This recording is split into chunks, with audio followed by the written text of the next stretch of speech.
கடைசி இன்னைக்கு எபிசோட் எப்படி போகுது நடக்கும் பார்ப்போம். இன்னைக்கு எபிசோட் என்ன கேட்டாங்கன்னா, தேவி அழுதுகிட்டு இருக்காங்க. எல்லாரும் என்ன ஆச்சு, உங்கள் அத்தை என்ன சொன்னாங்க அப்படின்னு கேட்குறாங்க. அப்போ தேவி சொல்கிறாங்க, இனிமேல் உனக்கும் விக்னேஷ்க்கு எந்த சம்மந்தம் கிடையாது, நான் விக்னேஷ்க்கு வேறு கல்யாணம் பண்ணி வைக்க போகிறேன்னு சொன்னாங்கக்கா அப்படின்னு சொல்லி அழுதுகிட்டு இருக்காங்க. அப்போ கையில் சொல்கிறாங்க, இங்கே பார் தேவி, உன் வளகாப்பு ஃபங்க்ஷனுக்கு விக்னேஷ் வருவார், விக்னேஷும் உன்னையும் சேர்த்து வைக்கிறது என்னோட பொறுப்பு, என்னை நம்ப அப்படின்னு சொல்கிறாங்க.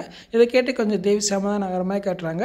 அதுக்கப்புறம் பார்த்தா சரணோயல் வந்து அவங்க சித்தப்பாட்ட சொல்லிக்கிட்டு இருக்கான், எப்படியாவது நான் கையில் அடைஞ்சு திருவேன், கையில் அடையிறதுக்கு யார் குறுக்க வந்தால் சரி அவங்கள வெட்டி சாய்ச்சி போய்கிட்டே இருப்பேன் அப்படின்னு சொல்கிறான். இதை கேட்டால் அவங்க சித்தப்பா என்ன சொல்லணும் தெரியாமல் திகச்சு போய் நிற்கிறாரு.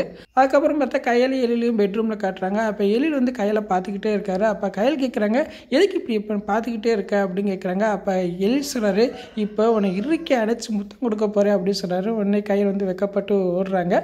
அப்படியே அவங்க ரெண்டு பேத்துக்குள்ளே ஒரு ரொமான்ஸ் நடக்கிற மாதிரி காட்டுறாங்க. இன்றைக்கான எபிசோட் இப்படி தான் போகுது. ஃபுல் வீடியோ பார்த்துட்டு பேசுவோம். இந்த வீடியோ பிடிச்ச வீடியோக்கு லைக் கொடுங்க, மறக்காமல் சப்ஸ்கிரைப் பண்ணுங்கள். தேங்க்யூ.